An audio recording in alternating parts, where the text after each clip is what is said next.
Veliki pozdrav moji dragi gledatelji, moje ime je Mario, dobrodošli na YouTube kanal Aura Centra. Ono što ćemo u današnjoj temi pričati biti će jedno učestalo pitanje mojih dragih gledatelja ovdje preko društvenih mreža, pa onda iznimno puno puta kako ja radim u ordinaciji sa pacijentima koji imaju problema sa koljenima i sa artrozama koljena, puno puta ih naravno interesira što pogoršava i uništava hrskavicu vašega koljena, koja je u suštini najveći problem kod artroze koljena. Ono što se događa kod ove vrste bolesti i oboljenja, vama iz raznih razloga, tijekom dugog niza možda godina života, hrskavica počinje na nekim mjestima se izlizati u koljenu, pa negdje pukne, pa negdje takva hrskavica se načme u smislu njihovog integriteta i vi posljedica svega toga dobivate sve one gore i gore simptome koji kasnije se manifestiraju u izrazito teškim oblicima. I rekao sam, ja svake godine, evo preko 23 godine radim s pacijentima koji imaju artrotske promjene u koljenu i ja praktično svake godine tisuće i tisuće ljudi ovoga tipa adekvatno naravno liječim iz ove perspektive. I ono što ću vam prvo reći, hrana broj 1 koja uništava vašu hrskavicu koljena vam je apsolutno šećer, odnosno dodatni šećeri u vašoj hrani. Ajde molim vas, ovo mi i ekstremno dobro zapamtite. Svaki puta kada pojedete hranu bogatu šećerom ili specijalno dodanim šećerom, to su vam sve vrste moguće slatkiša, kolači, keksi, slatki namazi, pekmezi, ne znam, razne vrste, opet prije svega slatkih pića, i oni su vam ekstremno opasna, kao što su sokovi, gazirana pića, energetska pića, zapravo sve u čemu možete imati, a konzumirate na dnevnoj bazi što ima dodane šećere. I morate mi biti ekstremno oprezni. Nemojte biti naivni i da mislite ako samo jedete pod navodnicima pravu hranu bogatu šećerem, da samo šećera imate unutra. Vi meni apsolutno vjerujte da industrije su napravile itekako da praktično 60% namirnica koje vi kupujete u trgovinama u sebi ima šećera, iako ste vi potpunosti sigurni da je to slana hrana. Dakle, to može biti običan kruh, može biti pecivo, može biti najobičniji jogurt, oni u sebi sadrže prilično velike količine dodatnog šećera. Kako ćete mi to lijepo saznati? Svaki puta kad konzumirate nekakvu namirnicu iz trgovine ili hoćete ju kupiti, samo okrenite mi onu etiketu i čitajte mi. I čim dole pročitate šećer ili sugar, kako bi se rekli na engleskom verziji, ili imate jako puno, ajmo tako reći, dodanoga šećera pod raznim drugim nazivima, morate mi shvatiti, ukoliko konzumirate takve vrste namirnica, vaša hrskavica puno rapidnije propada. Dakle, šećeri su vam broj 1 najveća stvar što morate izbjegavati. Na drugom mjestu morate mi jako voditi računa da konzumirate adekvatnu količinu hrane bogatu sa solju. Jer ako konzumirate hranu previše, bogatu sa solju, upravo sol kao takva u organizmu i naravno pretjerana količina soli može itekako utjecati na uništavanje naše hrskavice. Normalna količina soli vam se računa da u svim namirnicama tijekom jednoga dana, pa i ono što vi dosoljavate hranu što nikako ne bi trebali ili dodajete sol možda u kuhanje, maksimalno svaka osoba bi trebala pojesti recimo pola male do 3/4 male žličice soli, to je apsolutno dovoljno što ćete vi konzumirati.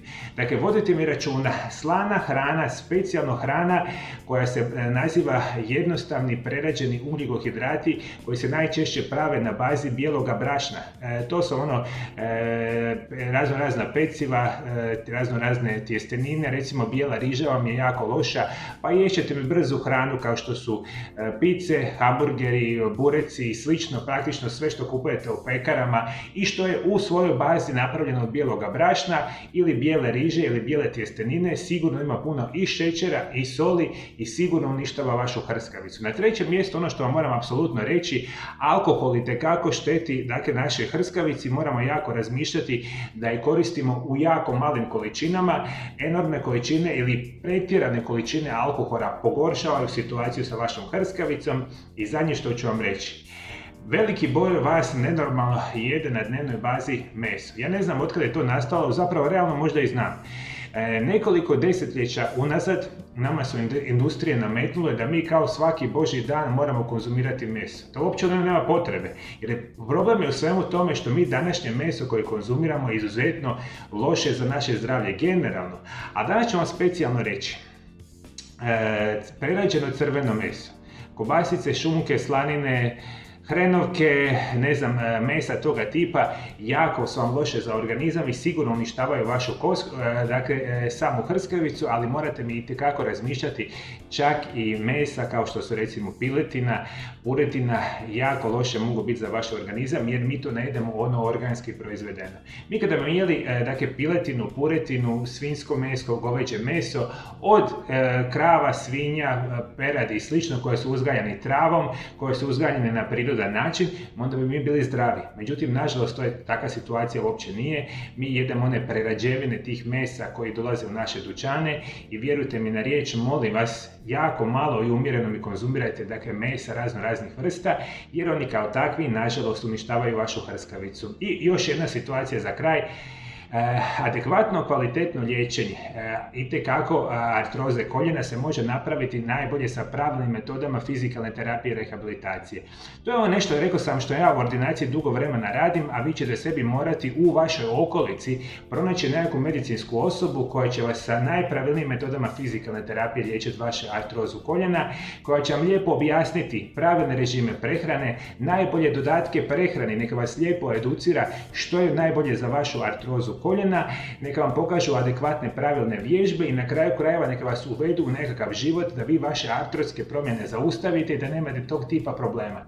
Rekao sam, ja to u ordinaciji jako puno vremena radim, međutim ono što ćete vi najvjerojatnije napraviti, uzimat ćete enormne količine tableta, uzimat ćete enormne količine injekcija i vi ćete naravno trpiti vaše tegobe što nikada ne bi smjeli raditi i vaše tegobe će biti sve gore, gore i gore i na kraju ćete završiti u najgorim fazama oboljenja. Zato molim vas, potražite stručnjake, kvalitetno liječenje bez ikakvih nuspojava mora vam biti prioritet naravno vašemu liječenju artrotskih promjena. Svi moji dragi gledatelji preko društvenih mreža, ukoliko vam se sviđaju moji videozapisi i želite ih redovito primati svaki dan, molim vas ovdje dole ispod videozapisa pretplatite se na moj kanal, kliknite na ikonu zvona, svaki dan ćete biti obavješteni o novoj temi koju samo za vas ja radim na mome Aura Centar YouTube kanalu.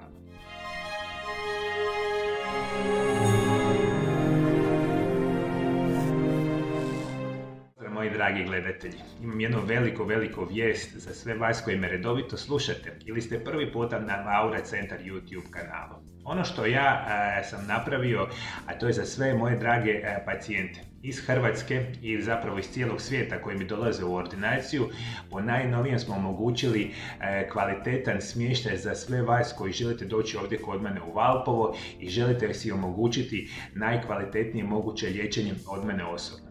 Dopustite mi da vas ja izliječim od svih vaših bolesti na najmodernijim svjetskim metodama i potpuno prirodan način bez ikakvih nuspojava, a sada i sa mogućnošću dakle, smještaja. Sve ono što trebate napraviti i kontaktirati dakle, moj Aura Centar na ove naše brojeve telefona u Hrvatskoj ili ćete naravno kontaktirati Aura Centar na ove naše brojeve telefona u inozemstvu i imat ćete jednu krasnu mogućnost kontaktirati nas putem Vibera, Whatsappa ili na kraju krajeva putem e-maila. Sve što trebate napraviti, naručiti se dakle, ovdje kod mene u Valpovo, omogućit će vam dakle, vrijeme kada ćemo napraviti ovo kvalitetno liječenje za sve vas. Dakle, to je neka velika i najnovija vest za vas sve. Aura Centar liječenje plus naravno smještaj, mislim da će velikom broju osoba itekako odgovarati.